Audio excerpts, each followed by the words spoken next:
Desire is not what you think it is. Every text you've ever written with trembling hands, every obsession that made you lose sleep, every ghost of someone you couldn't forget, none of it was love. It was dopamine, oxytocin, and cortisol performing a ritual inside your skull. The body craves what the mind pretends to choose. When you crave someone, your brain's reward system lights up in the exact same pattern as drug addiction. Scans of people in love show dopamine spikes indistinguishable from those of cocaine users. Once the stimulus, the person, becomes unavailable, dopamine doesn't decrease, it increases. The brain associates absence with potential reward. That's why unavailability seduces more than affection. Humans are wired to desire not satisfaction, but tension. During the Cold War, propaganda experts discovered that delayed reward creates more loyalty than constant reward. The brain bonds more deeply to uncertainty than to abundance. That's why cults, toxic lovers, and luxury brands all follow the same emotional algorithm: give, withdraw, repeat. Do you love, or are you just trying to end the hunger inside you? He insists that 90% of relationships collapse because people mistake relief for connection. They think the person healed them, when in truth, the person merely distracted them from themselves. Every human interaction is theatre. Noir calls the self a mask factory. You wear one at work, one in bed, one with your parents, and another in your mind when you talk to yourself. But here's the horror. None of them are fake. They are all fragments of you, fighting for dominance. The greatest manipulators in history, emperors, cult leaders, CEOs, mastered the art of becoming mirrors. They made others see their own reflection in them. In the 1970s, psychologist Theodore Newcomb studied the similarity effect, the tendency for people to like those who appear similar. Results? Similarity, even when faked, increased attraction and trust by up to 47%. In 2008, researchers at Tilburg University showed that subtle mimicry of gestures and tone increased persuasive power in negotiations by 70%. Seduction, Noir explains, is just empathy weaponized. But he warns that mirroring without control turns you into an echo, a hollow actor who forgets their own voice. The key is deliberate identity. Choose who you become. Don't dissolve into who they need. If you cannot craft your mask, someone else will design it for you and call it your personality. Think about that for a moment. How many of your opinions were inherited? How many of your preferences are marketing? How many of your values are just trauma dressed as virtue? He urges readers to build personas consciously, like artists designing a weapon. Confidence, charm, mystery, all learned behaviors that can be summoned like incantations. If everything about you can be designed, who designs it when you don't? You're already seducing people, just badly. You do it every day with tone, presence, and body language. The only difference between the powerful and the powerless is that the powerful know what they're doing. Every addiction begins with contrast. Pleasure means nothing without pain. Comfort means nothing without discomfort. To make someone feel deeply, you must first make them feel deprived. Humans are neurologically incapable of perceiving intensity without a baseline of absence. Dopamine, the chemical of motivation, spikes not when we receive pleasure, but when we expect it after deprivation. That's why the anticipation before a text message feels stronger than the message itself. The brain literally teaches itself that unpredictability equals significance. He argues that you must engineer contrast deliberately, that obsession is born not from affection, but from a careful rhythm of intensity and absence. He calls it the pulse, the sequence of 3 emotional notes that make a connection unforgettable. Elevation, The sudden rush of recognition, laughter, vulnerability, chemistry, the high. Absence, a deliberate withdrawal, leaving the emotional echo to amplify in memory. Re-entry, return with warmth, precision or validation, closing the loop, intensifying the craving. Every successful relationship, cult and marketing campaign follows this neurological melody.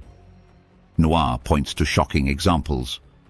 Religious ecstasy, sermons alternate between guilt and salvation. That's contrast. Casino design, architect structure, uncertainty and reward timing so that loss increases arousal more than winning does. Toxic relationships. The abuser alternates cruelty and tenderness until the victim bonds chemically to their pain. Modern psychology calls it intermittent reinforcement. If you wish to be unforgettable, become unpredictable. But he adds a darker warning. Every puppet master eventually becomes the puppet. Those who play with emotional contrast long enough become addicted to the very cycles they create. The manipulator starts needing the volatility as much as their target does. That's why Noir insists that the highest seducers, those who rule through allure rather than force, eventually withdraw into asceticism. They realize that true mastery is not creating contrast in others, but dissolving it within oneself. Do you love them, or do you love the way they make you feel when you disappear?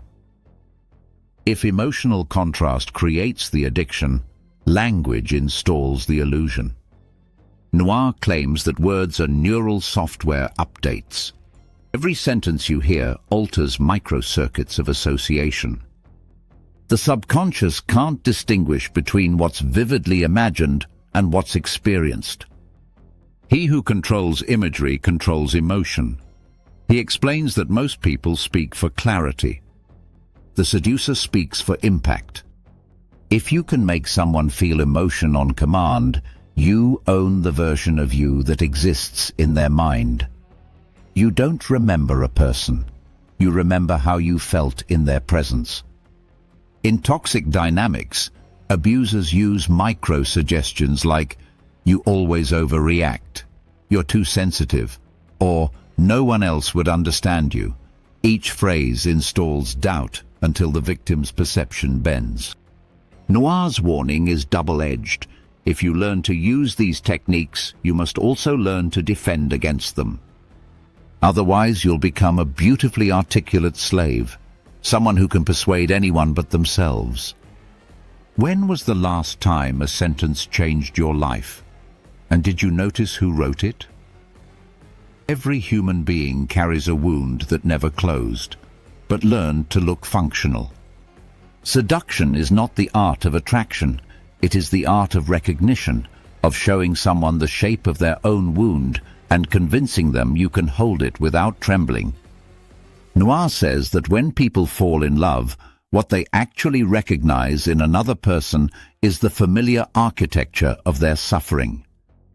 The tone of their voice, their emotional unavailability, their patterns, these echo the unresolved dynamics of childhood. That's why people often fall for those who hurt them in familiar ways. It's not masochism, it's neurological repetition. The amygdala, responsible for emotional memory, doesn't distinguish between then and now. It seeks resolution by recreating the trigger, hoping this time the ending will change. He becomes the echo of the pain the other person already knows. He gives a disturbing example, the charismatic mentor who understands your ambition but subtly invalidates your independence. Or the lover who listens with intensity but always leaves right when you feel safe. They mimic your earliest pattern, closeness followed by abandonment. Your brain doesn't see manipulation, it sees a chance to rewrite history. Studies in attachment psychology show that victims of inconsistent caregiving develop what's called anxious, preoccupied attachment. They interpret unpredictability as passion. The very tension that exhausts them also defines love for them. That's why calm partners often feel boring. Their nervous system equates peace with emptiness. You do not crave love, you crave the nervous system that raised you. To influence someone ethically, you must understand the invisible biography behind their reactions. He says, every defense mechanism is an autobiography written in code. To mirror pain isn't about imitation, it's about empathy sharpened into precision. When you mirror correctly, people feel exposed and comforted at once. When someone feels truly seen, their ego dissolves. They will hand you the keys to their kingdom simply because you made them feel real for 5 seconds. Therapeutic research shows that genuine empathy activates the brain's insular and anterior cingulate cortex, regions linked to emotional bonding and trust. But when that same empathy is simulated, when someone performs it without congruence, the brain still responds. It can't distinguish between sincere and strategic compassion. That's why emotional predators thrive. The nervous system doesn't fact-check kindness. Whoever masters empathy without morality becomes a god in the eyes of the lonely. When you say, "I feel seen," are you being healed or hypnotized? Noir describes the human psyche as a city under siege. Every smile, joke, or deflection is a wall designed to hide the central fear, rejection. The seducer's task is not to storm the gate, but to make the gates open themselves. People drop their armor when they believe they are the ones discovering you. Most people try to impress others by sharing achievements or secrets. That fails because it triggers comparison or skepticism. Instead, Noir advises controlled imperfection, revealing small intentional flaws that make the other person feel safe to reveal theirs. Psychologists have verified this. Pratfall effect showed that competent people become more likable when they display minor relatable mistakes, spilling coffee, forgetting a word, laughing nervously. It signals humanity without threat. Reveal a wound so small it looks accidental, and they will bleed their soul to match it. It's the same dynamic used by interrogators, therapists, and actors alike. When one person disarms first, the brain's mirror neurons replicate that openness.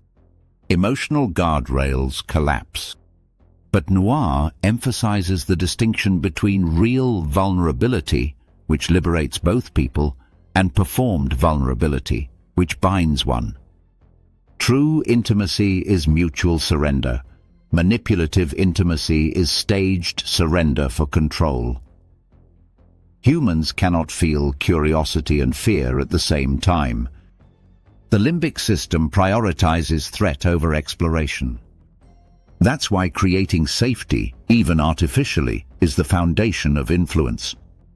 Noir cites experiments in neuropsychology where subjects were more likely to adopt suggestions after hearing calm tones and rhythmic speech patterns for 90 seconds.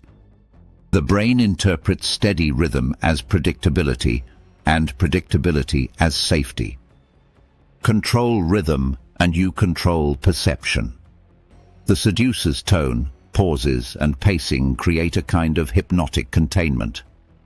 The target feels held, their cognitive guard drops, and the suggestion phase begins.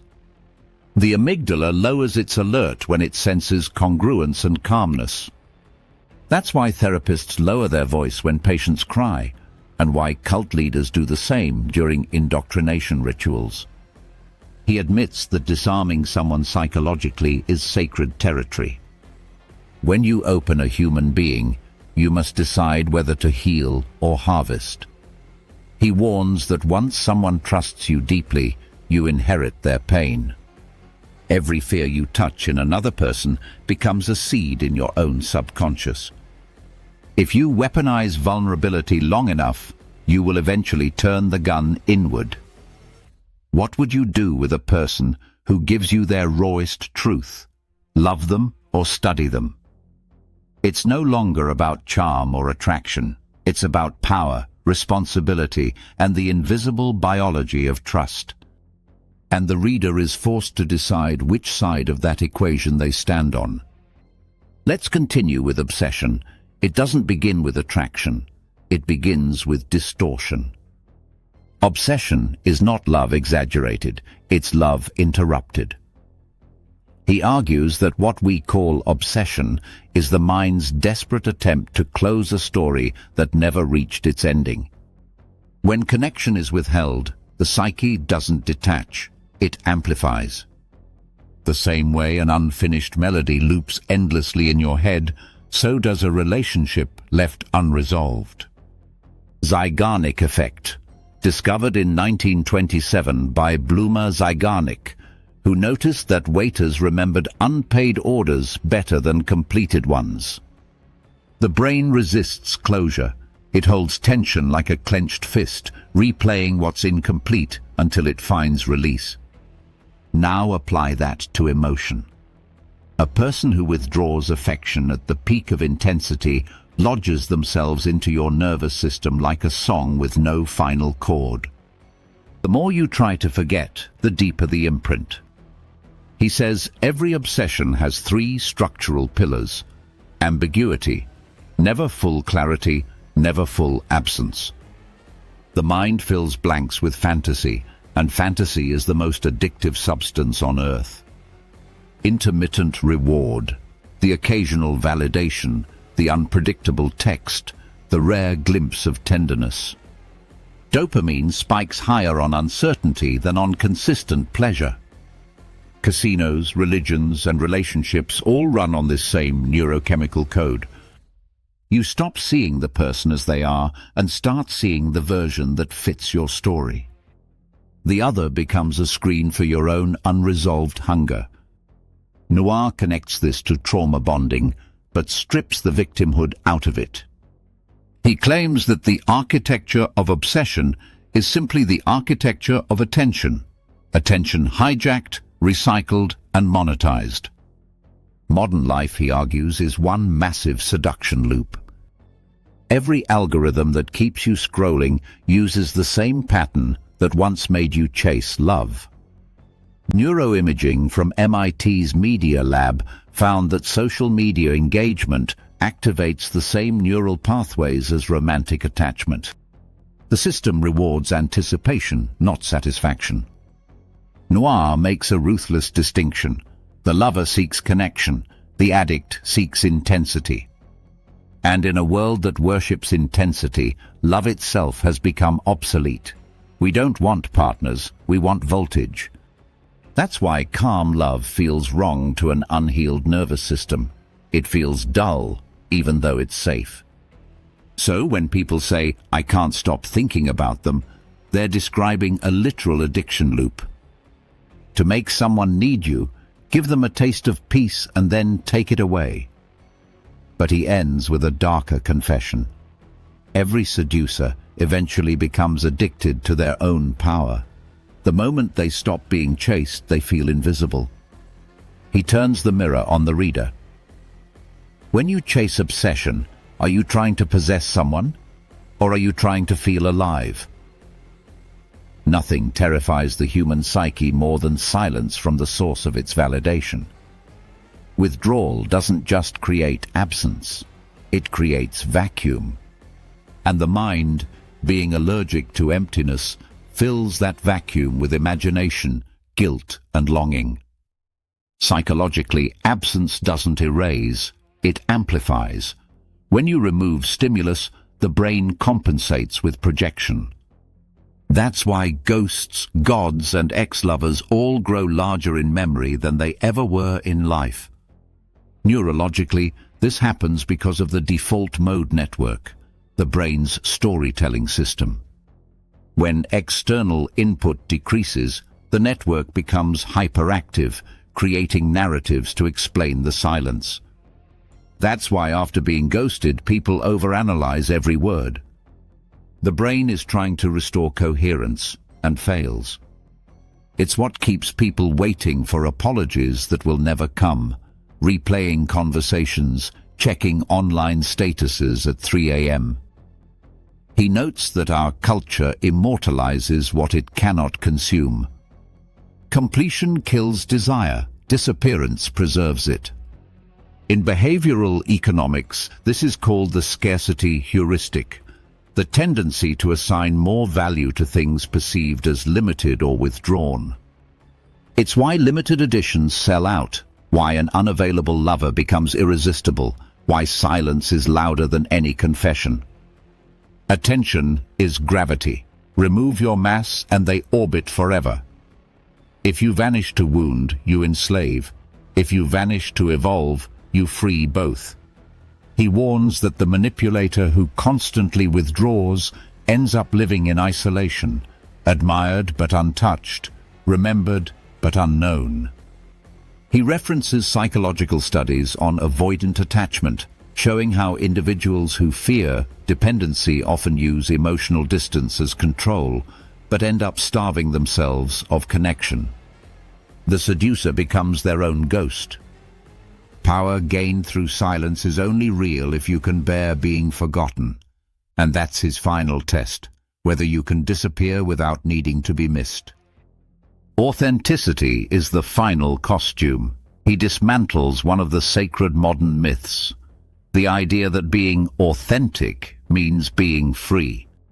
Noir argues that what most people call authenticity is simply a new performance built to survive social approval. You don't want to be yourself, you want to be seen being yourself. Modern neuroscience agrees with him more than we'd like to admit. The self is not a static entity, but a dynamic construction, a set of memories, habits, and linguistic shortcuts the brain uses to predict social reactions.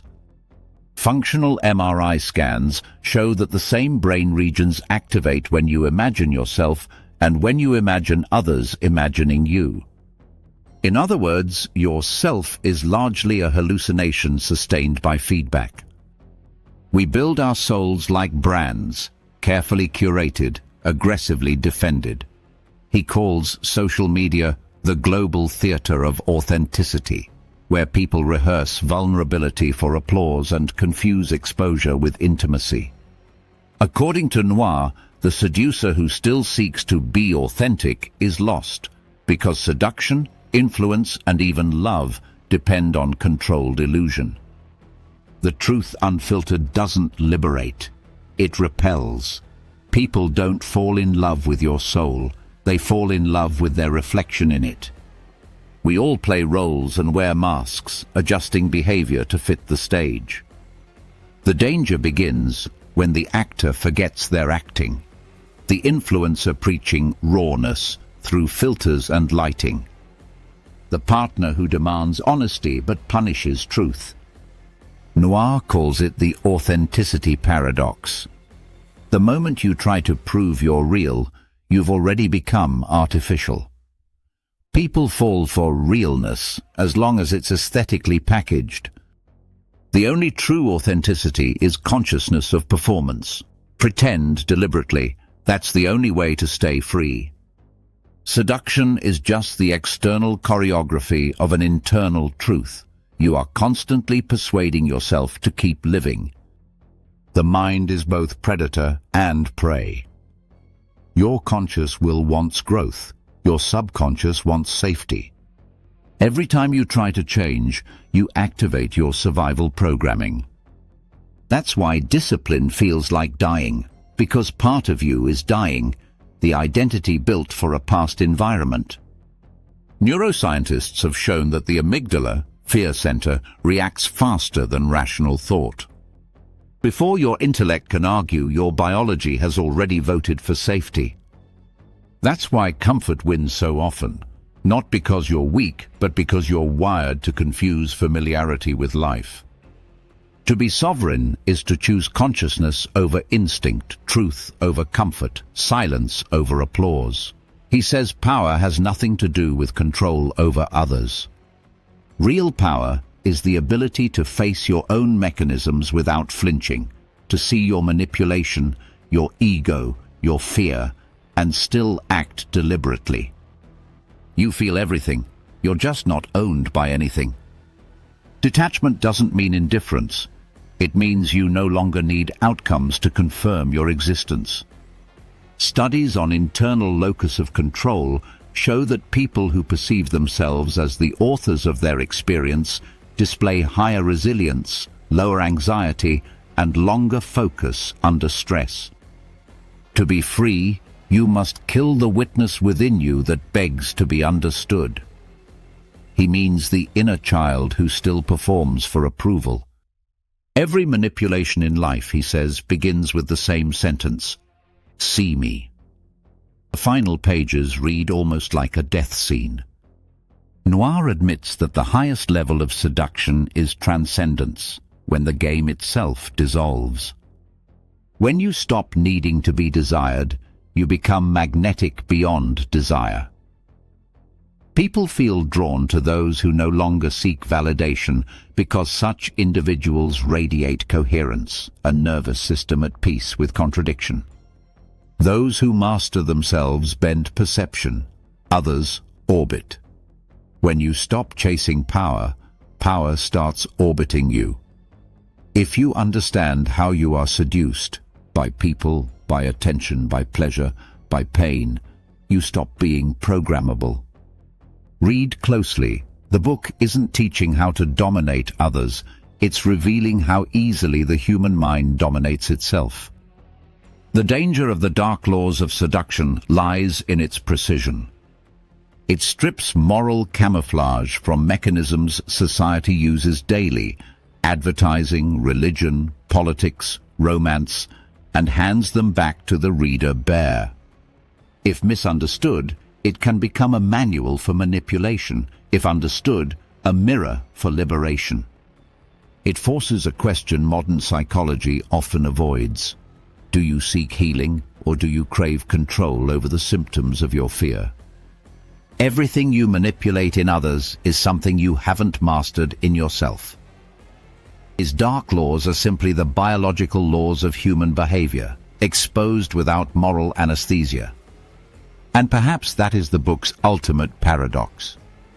The most dangerous power on earth is not the ability to control others, but the ability to remain untouched when the world tries to control you.